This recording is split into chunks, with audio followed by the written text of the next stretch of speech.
Okay, so this is part 2 of the HolidayFL training video.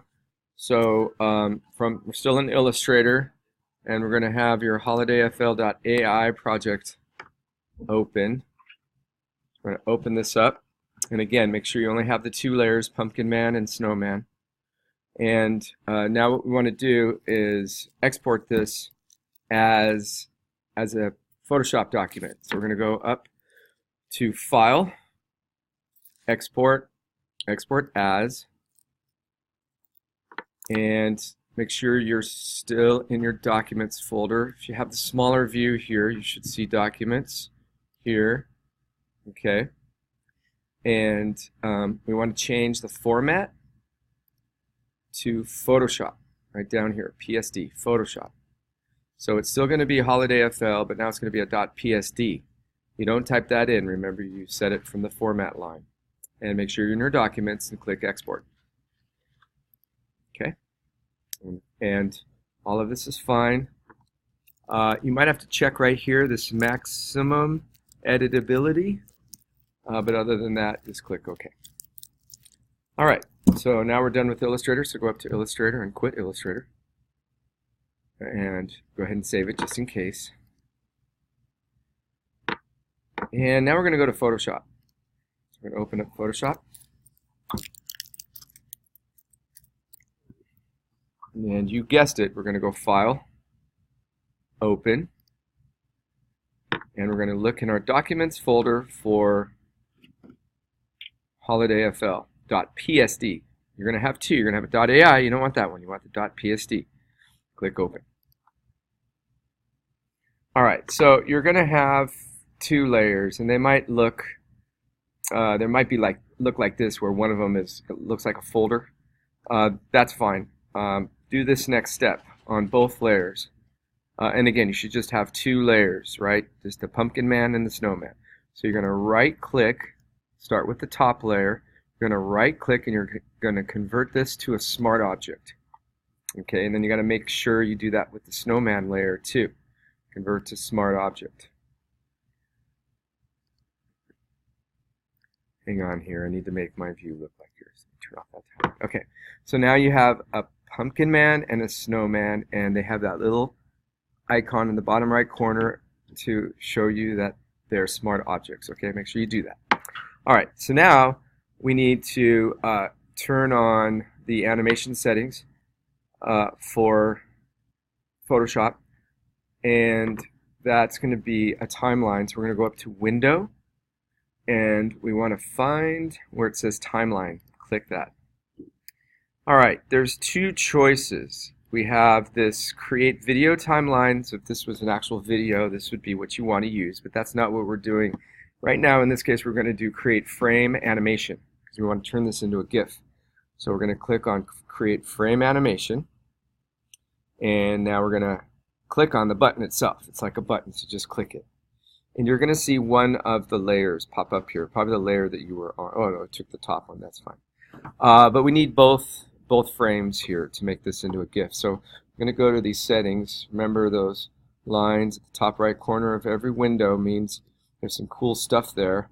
So we want to click on that, and we want to go and find Make Frames from Layers. And remember, I'm going through this fast, so you want to pause, rewind, and fast forward as you need this training video, right? Okay, so Make Frames from Layers. Click that, and now you'll see we have the 2 layers turned into frames now. There's some settings now that we need to pay attention to.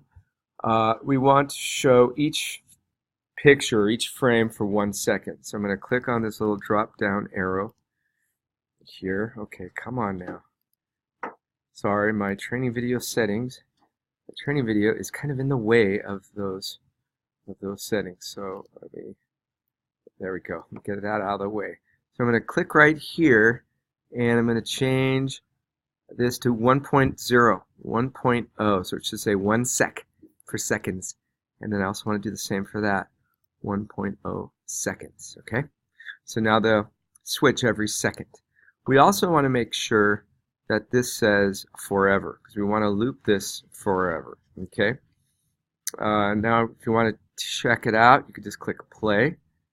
and you'll see that it jumps between the two frames 1 second at a time. Okay, so go ahead and stop that once you're happy with it. And that's really it. That sets this up for us to go ahead and export. See, I told you part 2 would be fast, right? So we're going to go back to full screen here. And we're going to go up to File, just like we normally do, Export, just like we normally do, and we're going to Save for Web Legacy, just like we normally do to get this for our website. And I want to see the whole thing, so I'm going to go down here, and I'm going to change it to Fit in View, now that we can see it. And we don't want this to be a JPEG high. We want to change this to a GIF 32 dithered, okay? And we want to uncheck transparency in case you've got any clear pixels in there. We want to make sure that's filled with white so your background doesn't show through.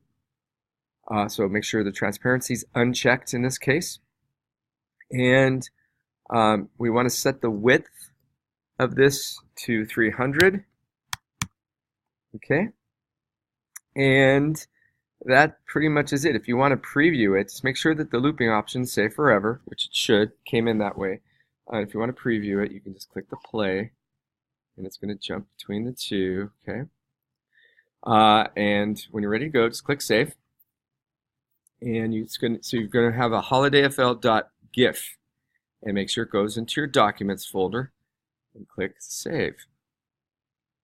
Click Save there. All right, and that's it.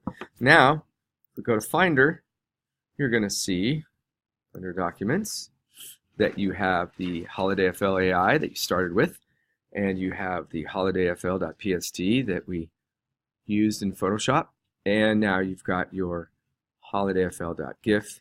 Double click on it, and the preview doesn't play it right. If you open it up in a browser, let's see here, open with Google Chrome, then you should see it play as a GIF. Okay? And that's it. So now what you want to do is log into your Wix account. We're kind of done with the graphics page. This is going to actually go on your animation page. So this will be the first item on your animation page in your Wix website. So go ahead and go to that page and upload HolidayFL.gif to that location, to your animation page, and publish it. And you are done. Good job.